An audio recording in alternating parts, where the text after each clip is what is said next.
Tuesday mornings on Smell the Coffee. You are joined by Diana Master and Aina Riza Quayo. We couldn't be more excited to be bringing you, of course, our bizarre news and our celebrity and entertainment news. How you doing? I'm doing great. Actually, in the cab today, I had like the most bizarre story to, I think, ever come out of Namibia.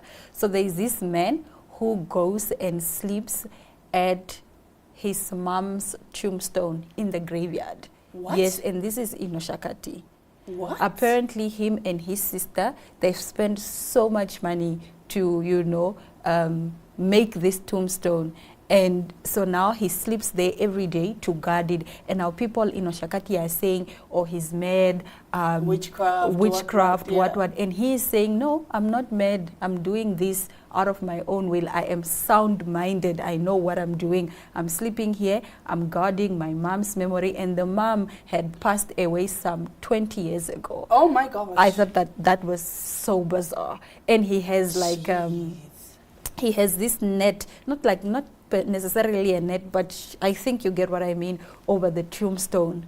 Yeah, like this protection guard thing. I don't know what like this, sort of like a fence, basically. Yes, sort of like a fence, like a barricade thing. Yes, he has those. I need to see how nice this tombstone is because it's very nice though. It's in the Namibian. The story is in the Namibian newspapers. No, so credit to the Namibians. If you do see the story, read it. It's so interesting. I heard it on the radio and then I just went to go verify and check because I heard it on Umlunga. In the morning I always listen to Umlunga radio. So I went in the newspapers and I verified and I'm like, okay. It's also on Facebook and everyone is sounding off. Yeah, everyone is sounding off. What are the majority of the comments saying? Because I would definitely say it's one of those things that is very, very strange and very strange. But I initially thought, okay, maybe he's mad or maybe he has been bewitched. But clearly he's saying he's not bewitched. But sometimes even if you are bewitched, you don't know whether you are bewitched. True. But he is saying the way he's reasoning is of a sound man. So he's not mad, he's not been bewitched, he's doing this out of his own will. It's his free will. It's his free will. He's saying that, I think maybe something must have happened to the mother's tombstone. Maybe people went to go destroy it. Yeah, and vandalize it or something. Maybe people went to go vandalize, or maybe he's just protecting it for those reasons. He doesn't want anyone to vandalize. He maybe doesn't want little grass to grow around it. So he's taking care of his mom. Yes, basically. Okay, I'm not judging. I'm not judging. He sleeps there in the graveyard. Graveyards scare me. Even during the day, I'm like, I can't imagine being at a graveyard at night and then going the extra mile and sleeping there. Do you know they used to, when we were growing up, there used to be these funny stories. We used to hear people saying, when people come from the cooker shops at night, in our village now you have to pass by the graveyard. So apparently some people, when they passed by the graveyard, they were being thrown with pap and all those things.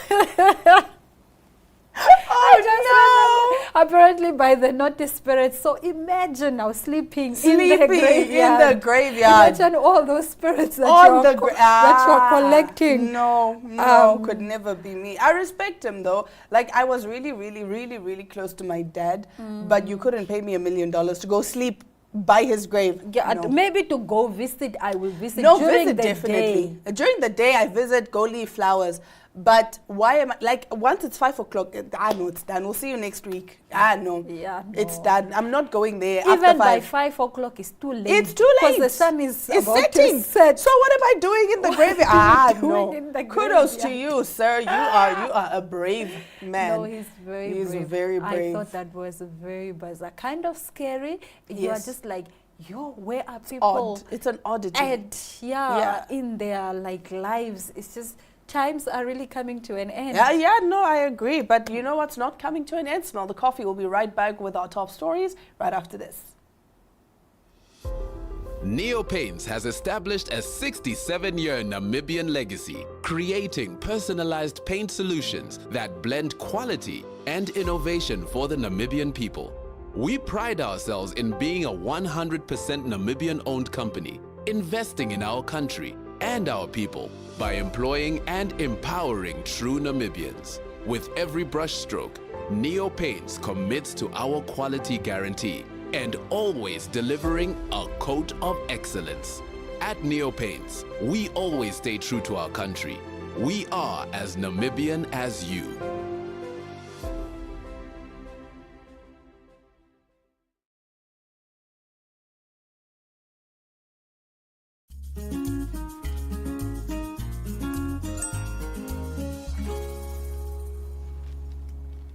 Now, you may already have heard the news that Kendrick Lamar and Rihanna declined to headline Coachella 2025. And today we are finding out the reasons why. A ticket to California's Coachella Music Festival was once on the wish list of teens around the globe. Artists would likewise grab at the opportunity to take on the 3-day festival with previous headliners including Gorillaz, Coldplay and Red Hot Chili Peppers.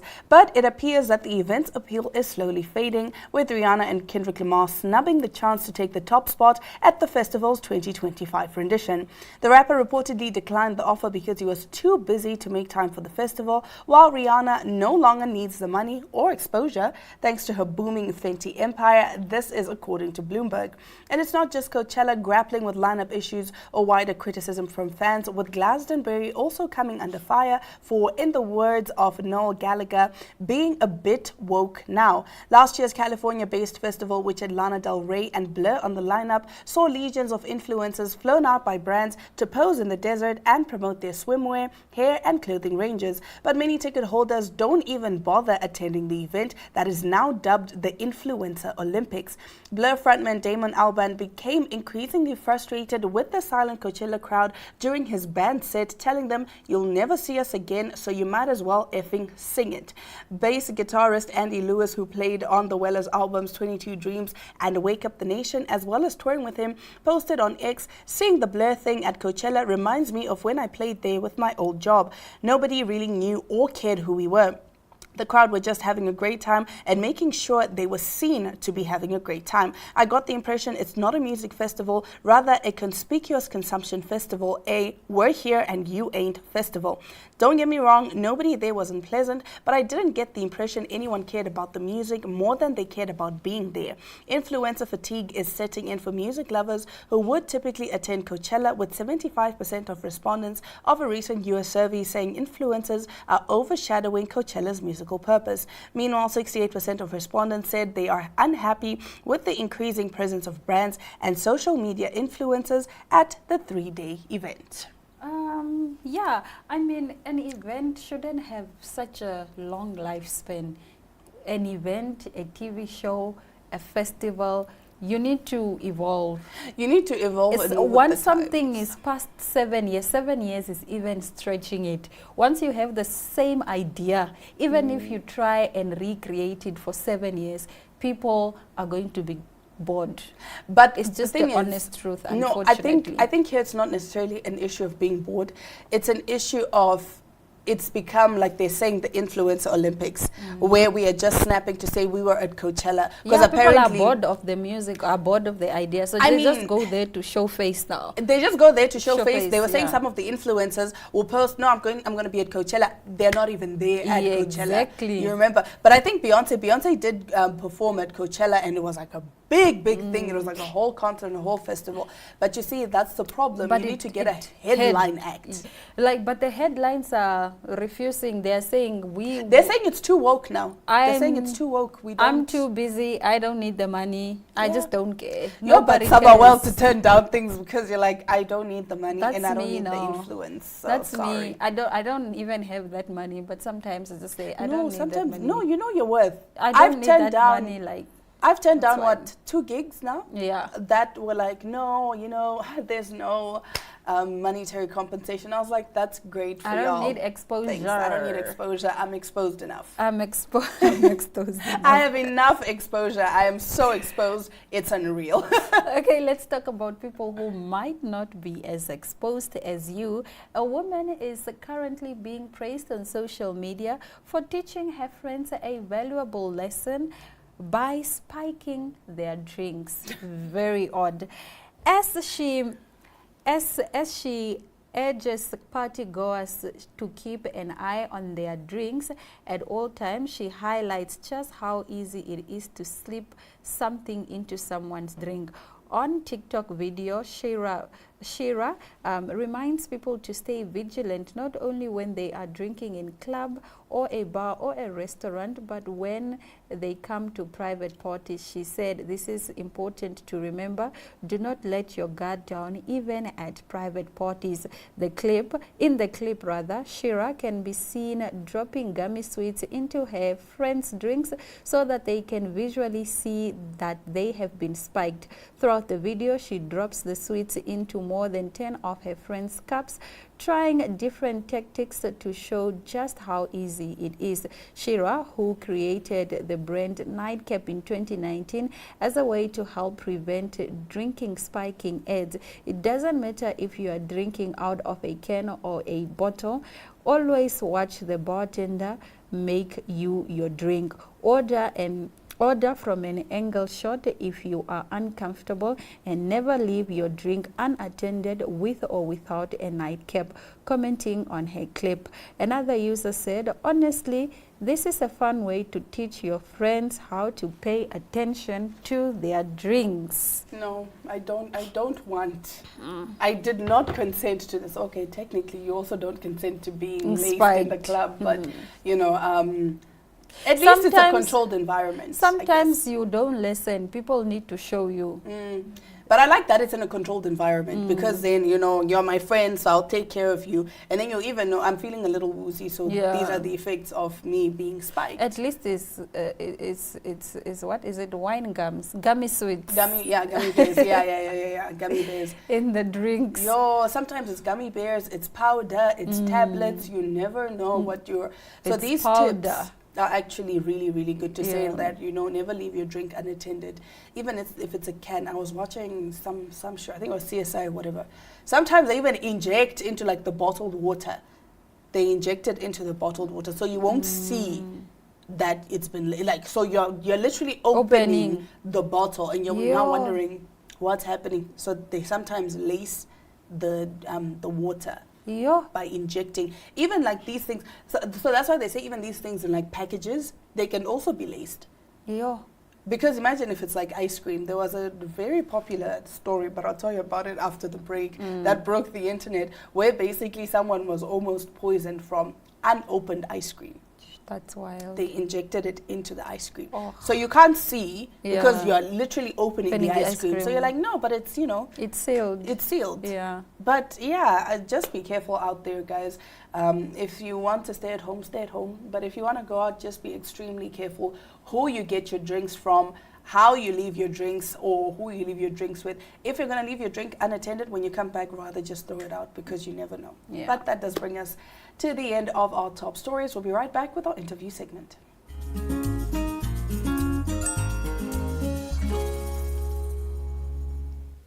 Nothing brings people together more than good food and a good glass of wine. Today we will be talking all things Meat and Wine Festival. I am joined by the lovely Moody Marcus. She is the ticket and program manager for this festival, and she will be breaking it down on how we can also join in on the fun and also raise our glasses to cheers. How are you doing? Hello. I'm fabulous. Thank you so much for having me. You are most definitely welcome. Can you please give us an overview of the ticketing process of the Meat and Wine Festival? Okay, so first of all, wow. I say wow because this idea came from a simple gathering. We were just sitting and chatting, and then Meat and Wine came to our hearts, and okay, we are here now. Yeah.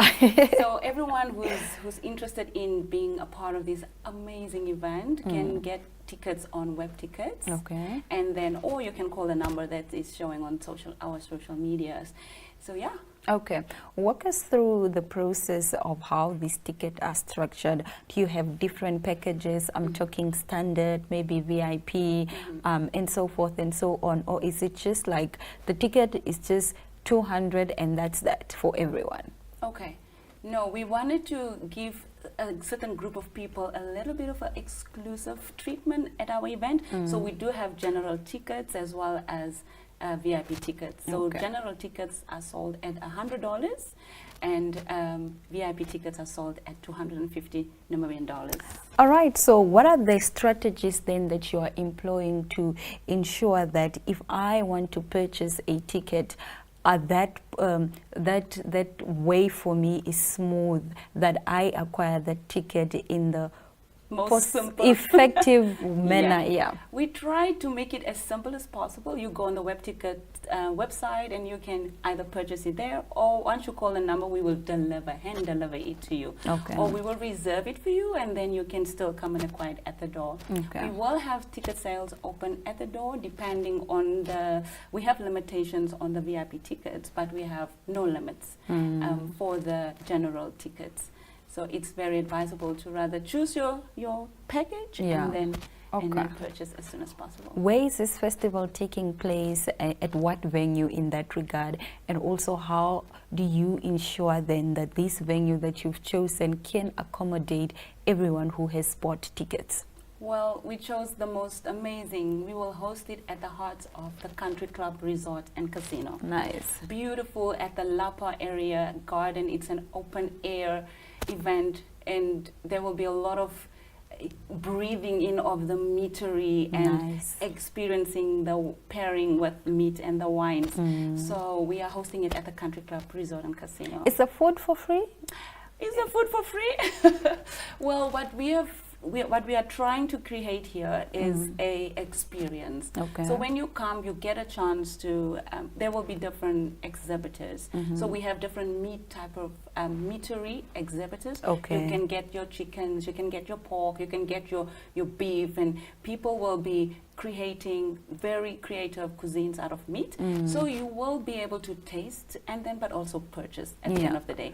So everyone is willing to put out their skills, and you get to taste and then you get to purchase as well. Okay, so Namibians generally, we love festivals. Yes. If there's a festival of something, we are there. Yes. We really go out. How do you then ensure that there is crowd control? What are your security measures? Because I am sure this place is going to be packed. We've seen, previous festivals that have been hosted at the Country Club that were full to capacity. There was not even breathing room. So how are you going to ensure that, we are safe, we are secured at this festival?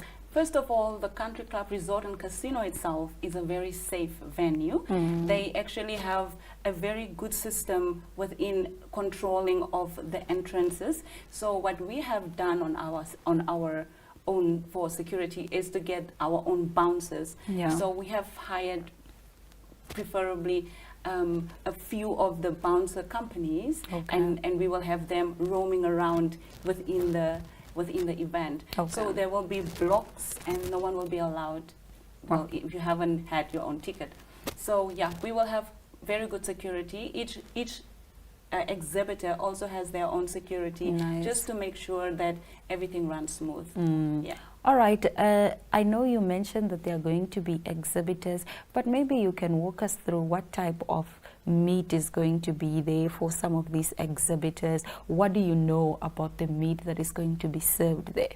Since this is a gourmet experience, our guests can experience, or rather expect the exhibitors to create cuisines around the meatery. We are pairing wine with meatery. So I think we are trying to bring all the type of meats in this one little space. Nice. And none of these exhibitors repeat each other. So we only have one exhibitor for the chickens. So the chicken, you can go there and experience and take a wine at the wine stall and then go around and taste and pair it with either the chicken, the pork, the beef, the wild, the kapana, or we try to cover as much as we can for people to come and really just experience. What would you say is the key highlight that when I'm coming to this festival, I shouldn't miss out? Which stall, which corner of Country Club should I not miss? Which wine should I not miss? Should I come? Yeah. I will tell you that if you even miss to enter into our Lapa area, you will already miss out. Each stall is hand-picked. So when you go there, you will want to go back again. And they're not so many for you to go too far. We have handpicked them and stationed them in such a way. Okay, so I want to tell you who they are because I'm so excited about them. Tell me about who they are. We are definitely having the entire Windhoek Sky restaurant coming there. So they will be serving us with they have this, oh my gosh, they are bringing their most famous, one of their chefs obviously will come and do their famous steak dish, which is something that we are very excited about. And then we have Anna Krupenberg, is a sushi and wine restaurant that obviously if you hear sushi and wine, you know where to go. When you go there, you're going to experience the sushi and wine. Then we have smaller stalls where people just create. We have some Tanzanian cuisine. Imagine that. So they will also come and set up and really just create that feel of Tanzania, and we're going to eat from that and pair it with wines. Then we have the Tamasa wines. Obviously, they are absolutely amazing. They are going to go all out. All out. So you come and you can taste wines as much as you can, and also purchase bottles if you want. I mean, the idea is for you to learn and experience new things, and when you buy it from our event, you can't buy it elsewhere. Nice. Yes. All right. And finally, I want to ask you, since you've said the tickets can either be acquired from CompuTicket, web tickets, or somebody must come to you to pick up these tickets, how do you then see the ticketing process evolving over time? What are some of the innovations that you're probably thinking of to employ next year for these particular festivals, just to ensure that, next year is bigger and better than this year in terms of ticketing? Look, this is our first pilot, and we trust that through web tickets we can sell a lot of people are comfortable sitting on the computer and rather purchasing there, which is obviously a very simple process. You just go on there, you log on, and then you choose Meat and Wine Festival, and then you get to purchase your ticket. The reason we want to make it a little bit flexible for people who will not sit there, we do have tickets. We have physical tickets that we can sell to you when you want to buy. And it doesn't matter how many tickets you buy, we will let everyone know once the VIP section is fully sold out, because we can only accommodate a certain amount of people. But the general tickets, obviously, you can still experience everything else in the event. Okay, I take that you are a wine drinker since you are hosting a wine event. I love wine. So what's your favorite type of wine? To be honest, I don't have a favorite wine. I love a wine that talks to my palate. When I drink it, it needs to make me happy. And I get happy when I drink a wine for the first time, and it doesn't, you have different tastes, but it feels amazing after drinking it. So I do love red, white, sparkle, and sweet. Doesn't matter. All kinds of wine. All right, Moody, thank you so much for joining us on Smell the Coffee. Welcome. We wish you all the best with the Meat and Wine Festival. There's one more sponsor I didn't mention that I really want to bring up. Is Meatco, guys. Exactly. I was looking for Meatco. Shout out. Yes. Okay. So we are very excited that they are on board. You can just imagine the meat we're gonna have. We're just very thankful for all the sponsors who came through, and of course my team. Very grateful. Very creative minds. And if we have to host this next year, it's obviously going to go bigger and way better. But for now, we are excited about the pilot, the trial. Exactly. Okay. Yes. All right. And on that note, you heard it from Moody herself. She will be waiting for you to purchase your ticket, and she will also be waiting for you at the Country Club to recommend a wine that will go very well with the type of meat that you enjoy. Stay tuned. We will be right back.